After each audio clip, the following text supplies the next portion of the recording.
Gloria a Dios, la paz de Dios con todos ustedes, queridos hermanos y hermanas. Bueno, vamos a tener el mensaje de la palabra.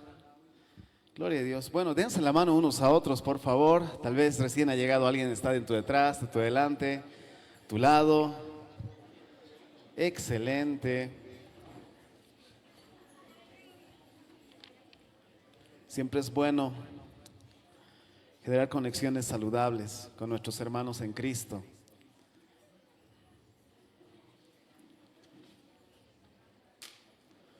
Excelente.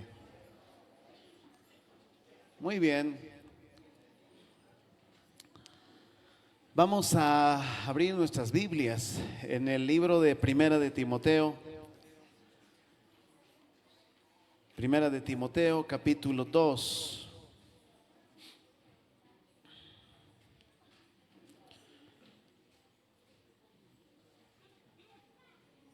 Uno de los aspectos que nos dijo el pastor René es de que hablemos acerca de orar por nuestro país. Y eso es lo que vamos a hacer.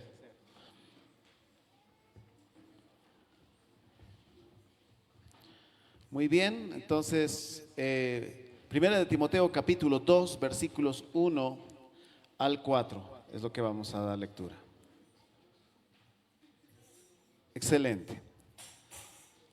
¿Lo tenemos? Vamos a dar lectura todos juntos, a la voz de 3, 2 y 3.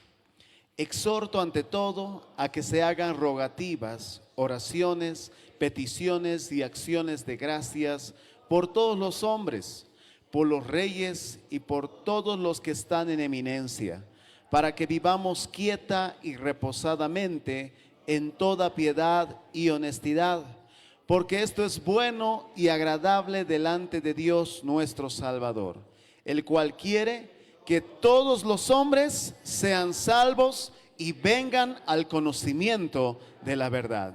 Gracias, Padre Santo, por tu hermosa palabra. Ilumínanos en esta noche, en el nombre de Jesús. Amén. Hoy vamos a hablar acerca de orar por el país. Y hablar acerca de la oración enfocada en lo que es nuestra nación, nuestro país. Escuchen bien, es una de las responsabilidades grandes y mayores que tiene todo cristiano. No tendría que haber cristiano que no ore por su país. Es una de las partes muy importantes. Muchas gracias. ¿Por qué? Porque en algún momento había mencionado que la oración se constituye en el medio por el cual nosotros accedemos a la presencia de Dios, accedemos a la presencia del Padre. Ahora bien, si vamos a hablar acerca de nuestro país, si bien podríamos hablar del asunto de lo físico, de cómo se constituye, en qué regiones, en los departamentos, los municipios, es una forma de organización. Sin embargo, a través de ella también vemos de que en este sistema de organización son hombres los que manejan. Desde lo que llegaría a ser la presidencia, hay hombres quienes lo manejan, la gobernación, municipios, comunidades, etcétera, etcétera. Es que justamente también estos han sido puestos por el Señor. Por esa razón, miren lo que dice en Romanos capítulo 13. Romanos capítulo 13, del versículo 1 en adelante, el mismo autor de este libro, de Primera de Timoteo, hace una alusión a lo que corresponde y la importancia que tiene justamente un gobierno en un país, en una nación.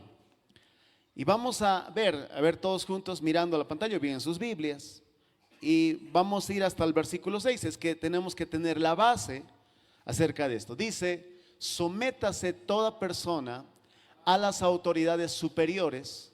Escuchen, esa parte cuando dice superiores, en muchas traducciones dice autoridades de gobierno, ¿sí? A ver, vamos adelante. Porque no hay autoridad sino de parte de Dios, y las que hay por Dios, ¿qué dice? Han sido establecidas. El que sigue. que quien se opone a la autoridad, a lo establecido por Dios, ¿qué dice? Resiste. Y los que resisten acarrean condenación para sí mismos. El 3. Porque los magistrados no están para infundir temor al que hace el bien, sino al malo. ¿Quieres pues no temer a la autoridad? Haz lo bueno y tendrás alabanza de ella. El 4. Porque es servidor de Dios para tu bien. Pero si haces lo malo, teme, porque no es en vano lleva la espada, pues es servidor de Dios, vengador para castigar al que hace lo malo. El que sigue. Por lo cual es necesario estarle ¿qué? Sujetos, no solamente por razón del castigo, sino también por causa de la conciencia. El 6. Pues por esto pagáis también los tributos, porque son servidores de Dios que atienden continuamente a esto mismo. Miren, no estoy hablando de un gobierno utópico, o sea, como un gobierno ideal. Cuando dice aquí el apóstol Pablo acerca de someternos a una autoridad, no está hablando de una autoridad perfecta. En ese tiempo vamos a hablar acerca de que el pueblo de Israel estaba siendo subyugado por el imperio romano. Y hay algunos datos bien interesantes acerca del imperio romano y de qué forma él subyugaba a las naciones esclavas. Por ejemplo, cuando vamos a hablar acerca de qué características tenía, una de ellas, por ejemplo, es hablar acerca de esclavitud. En ese tiempo, además, era legal el hecho de tener esclavos.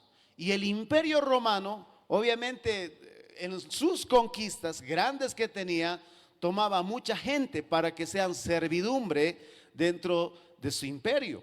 Por otro lado, vamos a ver la desigualdad social. No cabe duda, había una separación abismal entre aquellos que tenían posesiones y aquellos que eran también muy pobres. ¿Qué quiere decir esto? La mayoría era muy pobre. Otro, también en el imperio romano había una corrupción total. ¿Qué quiere decir esto? De que muchos funcionarios y personas que estaban ahí arriba abusaban del poder. Otro aspecto, la reprensión y violencia. Siempre usaban la fuerza para controlar cualquier tipo de revuelta y castigar a opositores. Otro, pérdida de valores morales. No cabe duda que si bien ha comenzado teniendo ciertos valores interesantes en cuanto al crecimiento humano, al final podemos ver de que había mucha decadencia y había justamente el hecho del declive de la moral en este imperio. Otro, gastos excesivos en guerras y lujos.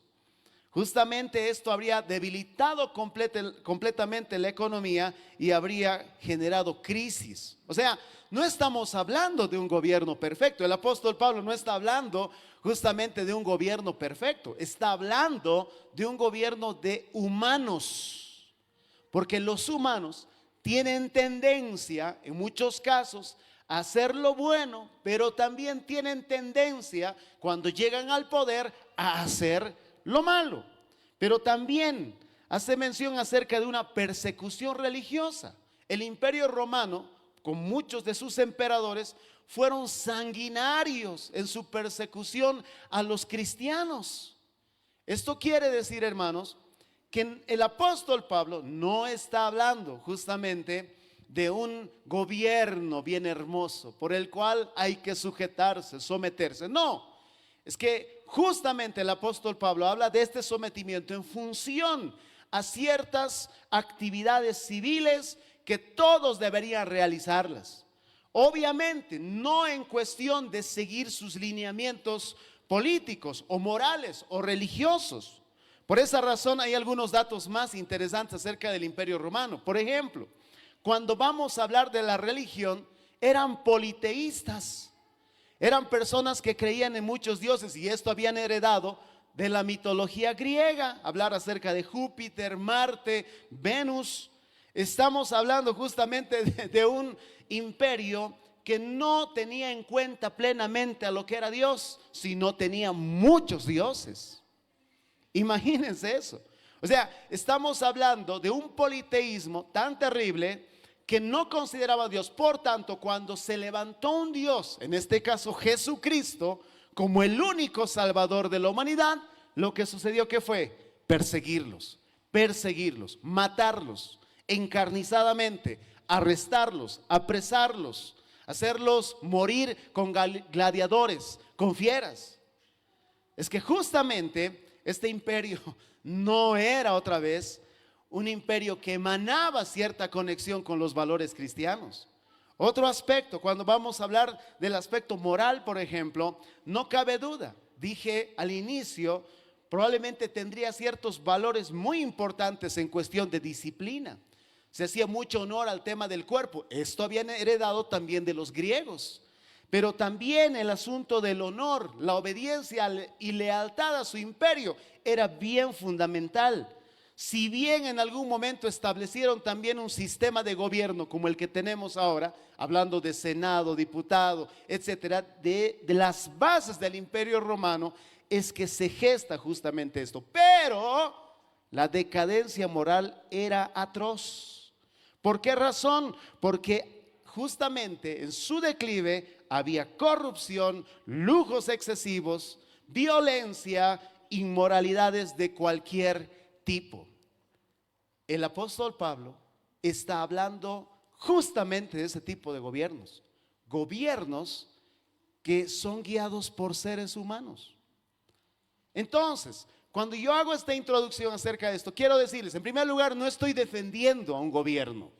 Quiero aclarar eso. No digan, uy, está defendiendo, tengo que sujetarme. No. Sino lo que estoy haciendo es darle la posición que le corresponde como servidores de Dios. ¿Quién puso, dice, a las autoridades? Dios. ¿Y qué función cumple? Son servidores también de Dios. ¿Y a quién van a dar cuentas? A Dios, de todos los actos que ellos podrían hacer. Qué tremendo es eso. Por esa razón, cuando vamos a hablar acerca de orar por el país, hay que entender que es prioridad la oración. Di conmigo, prioridad.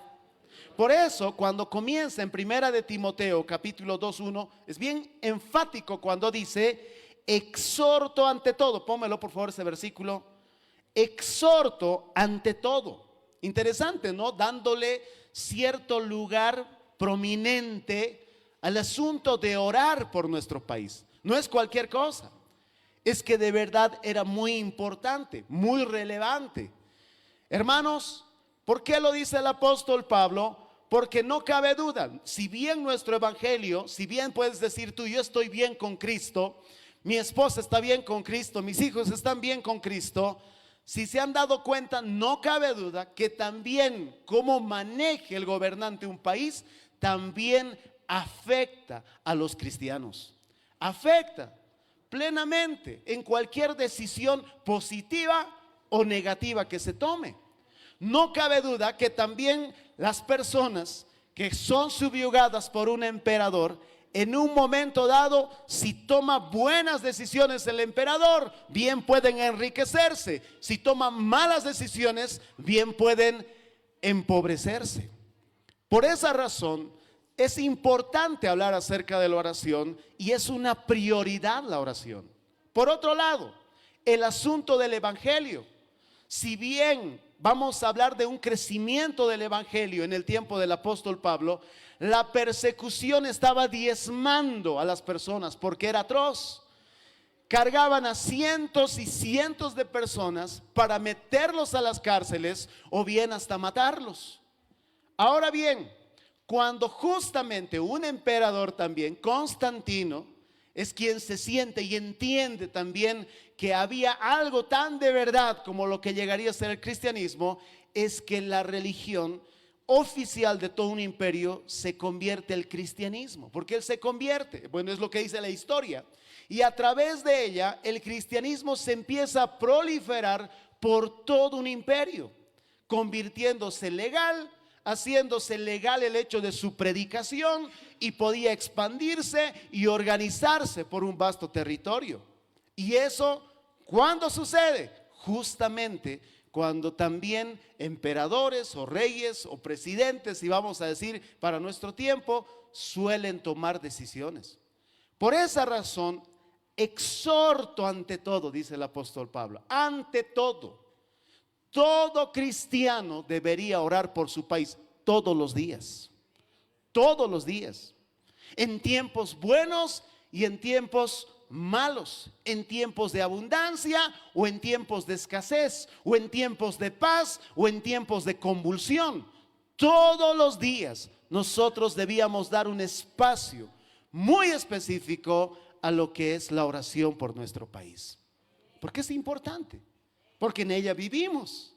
Se han dado cuenta, el 2020, las decisiones que tomaron los gobiernos a nivel mundial hicieron que esta congregación, por ejemplo, o esta iglesia o este templo esté cerrado. No nos podíamos congregar. Algunas veces pasábamos por aquí a orar, muy pocos hermanos acudían, es que todos estaban encerrados en sus casas. Por esa razón, el asunto de la importancia es clave. Ahora bien, cuando vamos a hablar acerca de esta prioridad, podemos entender que esto debe hacerse antes de estar quejándonos, de estar criticando, de estar lanzando maldiciones. Nosotros deberíamos orar por nuestro país. Por ejemplo, hace alusión cuando dice hagan rogativas. Está hablando acerca de súplicas urgentes. Yo creo que en este tiempo además estamos teniendo momentos muy álgidos. La situación que está pasando en nuestro país, de un lado, del otro lado, no conocemos, muchos estamos ajenos. Yo tengo un discípulo que es policía, algo traté de poder saber más tal vez del asunto, algo más o menos desde su perspectiva me cuenta, pero no siempre es estar allá en esos lugares. Pero qué tremendo es ver de que estas situaciones urgentes nos tienen que llevar a suplicar al Señor. Habla de oraciones. Obviamente las oraciones hablan de comunión ferviente, reverente con el Señor. Necesitamos orar. Di conmigo, necesitamos orar. Dice peticiones. Hablar de peticiones habla de intercesión a favor de otros. Hoy por hoy la gente está sufriendo. Esta mañana justamente hablábamos también desde este púlpito en la mañana de oración, diciendo justamente de que hay familias enlutadas, familias que necesitan, que están dolidas por todo lo que está sucediendo. Por esa razón el apóstol Pablo no dice solamente oren, punto. Dice ante todo, denle importancia. Ubíquenlo, posicionen a un lugar específico en su oración. Por otro lado, necesitan adentrarse al hecho de poder orar por su país. Por esa razón también va a hablar de acciones de gracias. ¿Qué quiere decir esto? Las acciones de gracias justamente se constituyen en el modelo de fe más importante en la oración de un cristiano. ¿Por qué? Porque en primer lugar le da gracias por lo que Dios ya ha hecho, pero también le da gracias por lo que Dios está haciendo y le da gracias por lo que Dios va a hacer. Eso es fe, creer de que Dios está al control de todo. Por esa razón, el apóstol Pablo da prioridad, hermanos, a la oración de un país. Y el país obviamente se constituye en el hecho de las personas, pero gobernantes que están a cargo de ellas. Por esa razón, hermano, necesitamos nosotros seguir orando. ¿Cuántos dicen amén? Necesitamos hacerlo más que nunca. Hay veces nos podemos pasar más criticando. Las charlas de toda mesa generalmente en este tiempo son de tinte político y dicen muchas cosas, sacan muchas cosas de su boca. Y esto y lo otro, y esto pasó, y hoy puede ser él o ella, y esto, allá, aquí. Uno empieza a vertir ciertos criterios y hay veces empieza a vertir ciertos tipos de maldiciones que no corresponde, podríamos decir, a un cristiano, hermanos. Claramente lo deja establecido. Lo que leímos en Romanos justamente habla acerca de que son servidores de Dios, quienes van a rendir cuentas delante de Dios, de hecho. Ahora bien, el hecho de decir que son servidores de Dios, hay algo bien importante que vamos a encontrar justamente en esta noche. ¿Por qué razón? Porque hay veces podemos caer simplemente en el círculo de cómo están dando la mayoría de la gente, aún mundana. y llegando al extremo de desear la muerte de personas. Cuidado con eso. Vamos adelante. Por otro lado, cuando vamos a hablar del objetivo de la oración, si bien es una prioridad, debe estar sumergida también en nuestras oraciones los nombres de nuestros gobernantes. Debemos orar por nuestros gobernantes. Miren, cuando dice aquí en 1 de Timoteo capítulo 2, versículo 2, por los reyes y por todos los que están en eminencia, para que vivamos, ¿qué dice? Quieta y reposadamente en toda piedad y honestidad. Dos aspectos bien importantes en esto. En primer lugar, el hecho de poder vivir en paz no está en función a un partido político en específico. No está en función a ningún tipo de modelo de gobierno específicamente. En ese tiempo había una monarquía absoluta. ¿Qué quiere decir? Que había una cabeza plena que tomaba las decisiones de todo el andamiaje de lo que llegaría a ser un país, un imperio. En este caso, nosotros estamos viviendo, bueno, en una democracia donde se elige a gobernantes y donde justamente tenemos un presidente. Aquí la palabra de Dios menciona de reyes, sí, puede ser monarquías, o bien quienes están en eminencia. ¿Qué quiere decir esto? Que tienen una posición de decisión. Quiere decir esto de que ellos pueden tratar de dar dirección a toda una nación. Necesitamos, dice, orar por ellos. Dice, para que vivamos quieta y reposadamente. Dos aspectos. Cuando dice, en toda piedad y honestidad. Generalmente la piedad tiene una relación estrecha a lo que llegaría a ser el tema de la religiosidad. Pero cuando le damos el sentido que el Señor Jesús habló acerca de cómo acercarnos a Dios, habla la piedad de adoración, que podamos adorar a Dios. En segundo lugar, la honestidad. La honestidad habla de la conducta. ¿Cómo podemos practicar nuestra fe cuando somos perseguidos? ¿Cómo podemos fluir en nuestra fe plena si es que somos limitados y obstruidos? Por eso el apóstol Pablo, cuando hace mención acerca de esto, es muy interesante. Oren por esos reyes, por esos emperadores, por esos presidentes. Oren por ellos. ¿Por qué? Porque así, Dios mediante, podemos tener momentos donde nuestra fe la podemos ejercer de la mejor manera, como en este caso. Gracias a Dios, todavía podemos adorarle al Señor. Amén. Podemos cantar, podemos adorar, levantar nuestras manos. ¿O alguien te prohíbe? Hoy día yo leí en ese local del matrimonio que hubo anoche, estaba ahí el letrero y decía, ¿no? Decía, para este tipo de ambientes 60 decibeles, si no multa 20,000 bolivianos. Decía, bien interesante. Yo me acuerdo que en La Paz estaba entrando en auge eso para las iglesias igual. Bueno, para que me entiendan, quizás alguno, ¿qué cosa decibeles? No, se está refiriendo al asunto del volumen, ¿no? de los ambientes. Y justamente me acordé que hace años estaban entrando en disposiciones del país igual regulaciones para las iglesias, donde hablaba del tema de sonido, hablaba de muchos otros aspectos. Hermanos, gracias a Dios yo puedo decir que la iglesia hoy por hoy puede vivir piadosamente, puede vivir también en honestidad. ¿Qué quiere decir eso? Puede ejercer su espiritualidad. Ahora, esto puede cambiar, obviamente, si nosotros nos dejamos y entramos en un letargo donde medio que nos quejamos de todo y de nada, pero no decidimos orar por nuestro país. Hermanos, podemos caer presa de un absolutismo que nos limite a ejercer verdaderamente nuestra fe. No queremos eso. El 2020, ¿cuántos han sufrido? Digan amén. Ha habido gente, yo mismo, tan habituados a la iglesia, ¿no? Imagínense, llegaba día martes, día jueves, no sé, medio raro era estar en casa. Domingo, peor todavía, raro, ¿no? Y hacíamos tipo culto en mi casa, lo que sea, hasta por online tratamos de hacer. Pero se han dado cuenta que se quiebra básicamente un aspecto de espiritualidad muy fuerte. Hermanos, por eso es imperante orar. Hermanos, no podemos dejar de orar por ellos, Recuérdate de sus nombres, más allá de lo cómo sean, quiénes sean, qué hayan hecho. Recuérdate de sus nombres. Ellos han de dar cuentas delante de Dios. A nosotros nos toca orar por ellos. Hay veces nosotros caemos en la misma bolsa de tirar maldiciones o coger partidos sobre algún aspecto y punto. Eso no corresponde.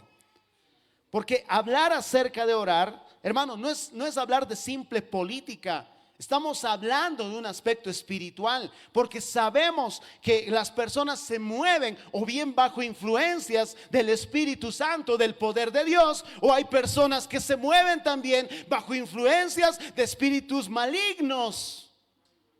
Entonces, por esa razón, tenemos que orar, porque sabemos que esta lucha es espiritual también, no solamente es carnal. Qué tremendo es eso. Por esa razón, hermanos, necesitamos orar para que haya paz y orden en el país. Creo que la mejor contribución que todo cristiano debería hacer es eso justamente.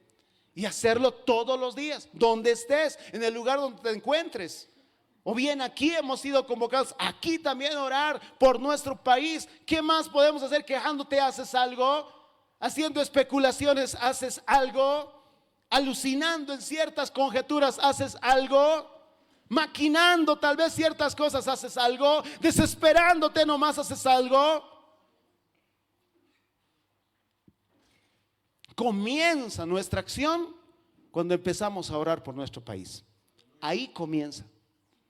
De ahí es donde Dios va a ir empezando a guiar todo esto. Hasta tal vez te puede usar para que tú también seas parte de un gobierno, pero no para que seas parte del montón, sino seas luz en la oscuridad. Porque de aquí también tiene que salir, porque somos parte también de esta sociedad. Hermanos, es tan importante hablar acerca de esto. Entonces, cuando oramos por el país, escuchen bien, no estamos apoyando a ningún partido. No estamos apoyando a ninguna ideología. Estamos cumpliendo lo que dicen las Escrituras, orar por nuestros gobernantes. Si en ese tiempo estaba un gobernador perverso a la guía de todo un imperio, el imperio romano, aún inmoral, aún haciendo cualquier tipo de avideces, el apóstol Pablo dice: oren por ellos, oren por los reyes, oren por los que están en eminencia. Es que son siervos de Dios. Entonces, delante de Dios darán cuentas. Por tanto, a nosotros nos toca ¿qué? Orar. No porque seamos de un partido u otro, no porque seamos de una línea u otra. A nosotros nos toca orar por ellos. De eso se trata, hermanos. Porque así creemos que Dios va a hacer una obra poderosa, porque a través de su iglesia se cumplirá la misión. En tercer lugar, dice la palabra de Dios en 1 de Timoteo 2, 3 y 4. A ver, vamos a leer todos. Ponlo en la pantalla, querido, por favor.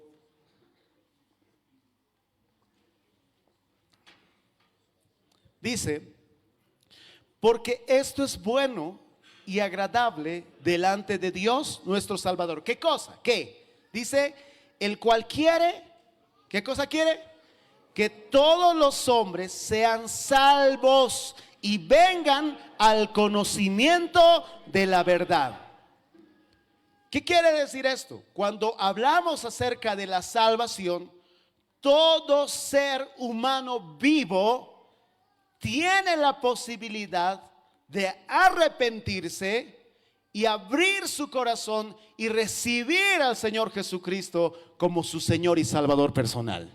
Toda persona, todos, sean asesinos, sean maleantes, violadores, sean cualquier tipo de persona, todos tienen esta posibilidad justamente de poder recibir a Jesucristo. Hermanos, hay veces cometido errores garrafales. Cuando entramos a un fanatismo político, perdemos de vista, podríamos decir así, a lo más importante del cristianismo. Es que nuestro evangelio habla de ir y buscar al perdido.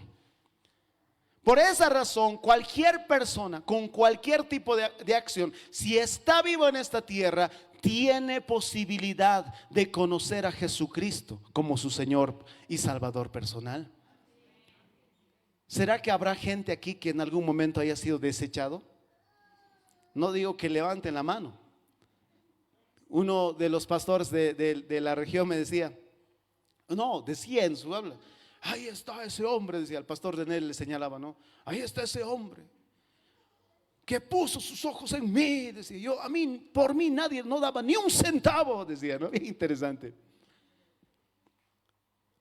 Es que justamente hay veces o bien hasta los errores cometidos en la vida, uno puede ser despreciado y desechado, hasta tal vez creer de que esa persona, su destino básicamente es morir en la miseria, en la pobreza. Hermanos, cuando vamos a hablar acerca de esto, justamente el Señor Jesús ha venido a buscar y a salvar lo que se había perdido. Él no vino por los justos, dice, sino vino por los pecadores. Por esa razón vemos que el Señor Jesús está salvando prostitutas, está salvando ladrones, los cobradores de impuestos, está salvando asesinos, personas que también eran de guerra, está salvando a hipócritas religiosos. El Señor Jesús salva a un asesino justamente, que era el apóstol Pablo, y lo convierte en un instrumento poderoso en sus manos.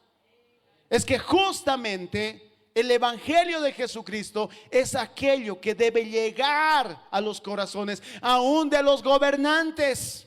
Nuestra esperanza y nuestra oración debe ser: Señor, yo te ruego, te pido, Señor, que esa persona te conozca. Te pido, Señor amado, que abra su corazón, te reconozca como su Señor y su Salvador personal, Padre. Cuando nosotros hacemos una oración así, no hemos perdido el enfoque de nuestro cristianismo. Por eso digo, muchos cometen el error hasta de desear la muerte. Quisiera que mueran esa gente, quisiera que los maten a ellos, quisiera que los hagan desaparecer. ¿De dónde viene eso? Eso no es cristianismo. El cristianismo tiene esperanza hasta en el más vil. Porque lo vil del mundo y lo despreciado del mundo escogió Dios para avergonzar al sabio. Por esa razón, hermanos, no podemos ser tal cual el mundo, la corriente del mundo, partidarios por este lado deseando la muerte este lado, y partidarios de este lado deseando la muerte este lado. No, el Señor no nos llamó para eso. Nosotros somos embajadores de la vida, hermanos, y de esa vida en abundancia. Solo Satanás vino a robar, a matar y a destruir. Jesucristo dijo: yo he venido para que tengan vida y para que la tengan en abundancia. Por eso miren lo que dice en Juan capítulo 3, 17. Juan capítulo 3, 17 dice así: porque no envió Dios a su Hijo al mundo, ¿qué dice? Para condenar al mundo, sino para que el mundo, ¿qué cosa? Sea salvo por él. Gobernantes, líderes políticos, líderes sindicales han de dar cuentas delante del Señor. Lo que nos toca es orar por ellos, clamar por ellos, pedir salvación por ellos. ¿Quién nos ha enseñado a odiar a nosotros? Si el Señor más bien hablaba: si te maldicen, tú tienes que bendecirle. Amarás a tus enemigos. ¿De dónde hemos aprendido el hecho de querer tomar partido y desear la muerte? Quisiera que los eliminen, quisiera que los maten. Entonces estamos dejando establecido como premisa. Escúcheme bien, iglesia, y los que nos están viendo también por las redes: el cristiano no es partidario de la muerte, jamás. Porque el único que tiene derecho a quitar la vida o a dar la vida es ¿quién? Dios. No hay nadie más. Nosotros para nada. En las guerras puedes tomar partido. Yo quisiera que este país gane. Ridículo. no pasa nada, se zafa del verdadero cristianismo. Si Cristo Jesús murió por todos.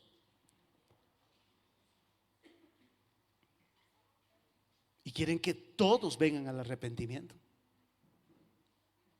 Hasta el más vil, hasta el más asesino.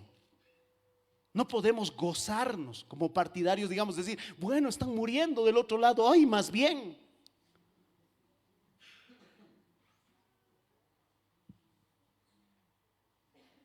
Nuestro cristianismo no es lo mismo que lo que profesa el mundo. Miren lo que dice también la palabra de Dios en 2 de Pedro 3:9. El apóstol Pablo entiende perfectamente este aspecto. Es que si nos desfasamos y nos vamos al extremo, ahí sí tenemos problemas. Dice, miren, el Señor, ¿qué dice? No retarda su promesa, según algunos la tienen por tardanza, sino que es paciente para con nosotros, no queriendo que ninguno perezca, sino que todos procedan al arrepentimiento.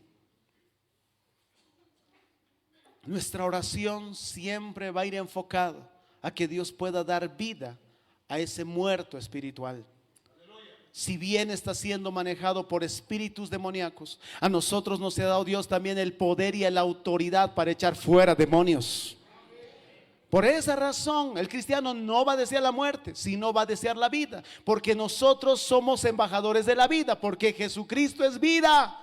Porque justamente podríamos decir, nuestra mayor bendición a la hora de poder ser hechos salvos, justamente recibir la vida eterna en Cristo Jesús, nuestro Salvador. Aleluya. Qué tremendo es pensar en esto, hermanos. Por esa razón nosotros debemos añorar más bien la expansión del Evangelio de Jesucristo. Argumentos dan rabia, obvio. Argumentos que van por otro lado, sí, no cabe duda, generan molestia. Hasta muchas veces vamos a ver ignorancia plena. Hasta el asunto del uso del aspecto espiritual. Pero eso no nos da aval de sacar de nuestra boca maldiciones de muerte. No nos da aval. Porque nosotros no hemos sido llamados a generar represalia o venganza. Nosotros hemos sido llamados para perdonar. Nosotros hemos sido llamados para pacificar, para reconciliar, para restaurar. Para eso hemos sido llamados, queridos. Por esa razón, si hay problemas por aquí, nosotros no vamos a ir a patear a otros. Más bien tendremos que ir a auxiliar a las personas, sea quien sea. Ir a levantarlos, ir a sanarlos, ir a darles agua, ir a decir, no le peguen, no le peguen. Porque eso es la representación de la piedad y la honestidad. Porque si nosotros somos parte de bandos fanáticos que quieren y creen que el otro es el enemigo, es absurdo. El cristiano sabe que tiene un solo enemigo y es Satanás, el demonio inmundo, el cual tiene que ser hollado, apartado. Él es nuestro enemigo. Es el único enemigo que nosotros tenemos. Por eso, hermanos, necesitamos orar. Di conmigo, necesito orar. De verdad, cada oración por el país es como una semilla para que el avance del reino de Dios sea una realidad, hermanos. No podemos frenar esto, no podemos quedarnos allí. Hermano, nuestra oración por nuestro país es para que se expanda su reino, para que se expanda. Y si estás en algún lugar de poder, de posición, también en algún sindicato, no sé, en alguna institución, no sé en dónde podrías estar, necesitas generar influencia cristiana. Por eso hablar de qué eres de izquierda, de derecha, ¿qué eres? No, yo soy cristiano. ¿A favor de qué estás? De este. No, yo no estoy a favor de ninguno, es que soy cristiano. ¿Estás a favor de esta guerra? Que estos maten a estos todos. No, es que yo no puedo desear la muerte a nadie, es que soy cristiano. ¿De qué serviría nuestro cristianismo si echamos por tierra todo esto? El Señor Jesús dijo, el que me ama mi palabra guarda. No solamente decir soy cristiano, es decir, hago lo que Cristo dijo que haga. Hermanos, por esa razón es tiempo de levantarnos con más fuerza, con más ímpetu. Es urgente. Di conmigo, urgente. Es un llamado urgente. La oración por el país no es opcional. La oración por el país no es una sugerencia. Exhorto ante todo. Todos debemos estar clamando por nuestro país y todos los días. Haz un esfuerzo, hermano. Yo te digo, no esperes a que vengan días de calamidad terribles a nuestra ciudad. Yo ya me imagino aquellas poblaciones que han vivido zozobra estos días. El miedo que cunde en sus vidas. ¿Estamos lejos de eso? Estamos en el mismo país que está viviendo toda esta circunstancia. ¿Acaso eso no nos puede mover? Cuando se ve las entrevistas, viejitas haciendo vigilia ahí en su puerta de su casa con fogata, tratando de defender su casa. Y nosotros durmiendo, felices. No sabes que está aquí cerca lo que está pasando. No sabes que está cerquita lo que está ocurriendo. Y cualquier momento puede tocar la puerta de esta ciudad también. ¿Qué nos toca a nosotros, queridos? Orar, levantarnos temprano. No podemos dormir tranquilos, no en un sentido de ansiedad, sino en un sentido de diligencia, siendo como atalayas, que estamos despiertos, estamos salvaguardando espiritualmente a nuestra ciudad, a nuestro país. Por esa razón necesitamos levantarnos. Es un llamado de Dios, hermanos, para todos nosotros. Haz el esfuerzo, muévete. Yo te digo porque de verdad es que necesita nuestro país nuestra oración, nuestra intercesión. Hermano, nuestro país no va a cambiar si es que el evangelio no se expande. Nuestro país va a seguir siendo el mismo. No podemos confiar en políticos. Los políticos, ya les dije, son seres humanos que en momentos buenos pueden ser buenos, en momentos malos pueden ser perversos. ¿En quién podemos confiar? Es en Dios Todopoderoso, nada más que en Él. Por esa razón hay que levantar para hacer audiencia, buscar al Señor y decirle: Padre, yo confío en ti, yo confío que vas a dar solución a mi país, Señor. No sé de dónde vendrá, pero tú lo vas a hacer. Te pido, Señor, por él, por ella. Te pido, Señor, por mi ciudad, por los gobernantes, por mi departamento. Te pido por esa gente que está sufriendo. Te pido por las instituciones. ¿En qué momento lo vamos a hacer? Ahora es cuando, queridos, queridas. Ahora es cuando. Una nación cambia cuando hay un pueblo con fe que está orando. Es donde puede haber cambios trascendentales. Si es que nosotros nos quedamos en el letargo, hermanos, de verdad que hemos sido totalmente negligentes. Y un día golpeará la puerta de nuestra casa y nos dirá: por perezoso, por comodín, por comodina.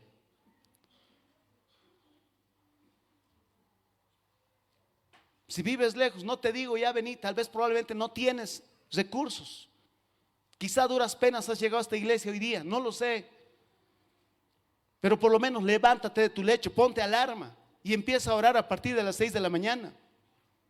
Haremos el esfuerzo, queridos, queridas. Exhorto ante todo, que se ore, que se pida. Por esa razón, hermanos, haz un compromiso personal de orar diariamente por tu país, por tus autoridades. Hermanos, cuando nos reunamos con la célula, oremos por nuestro país. Cuando nos reunamos con nuestra familia, oremos por nuestro país. Oremos por nuestro país. Es muy importante, hermanos. Yo sé que el Señor, por sobre todo, y en este tiempo justamente que estamos viviendo, tiene todo el control en sus manos. Y creo que por las oraciones de miles y miles de cristianos que estamos, el Señor tendrá misericordia de esta nación. Yo lo creo así con todo mi corazón.